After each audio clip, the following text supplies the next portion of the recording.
আসসালামু আলাইকুম। চিংড়ি মাছের দো পেঁয়াজা আমরা সবাই খেতে অনেক পছন্দ করি।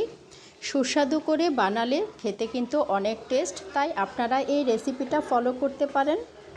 এখানে হলুদ গুঁড়ো, লাল মরিচ গুঁড়ো, জিরা গুঁড়ো, ধনিয়া গুঁড়ো হাফ চা চামচ করে দিয়ে লবণ স্বাদ মতো দিয়ে ভালো করে মেখে নিতে হবে।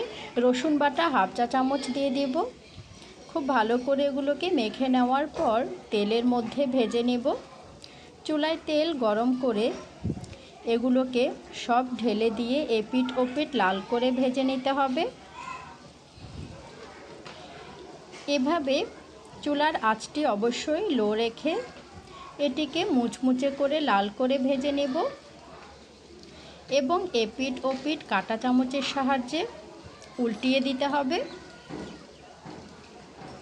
সবগুলো মাছকে এভাবে উল্টিয়ে দেওয়ার পর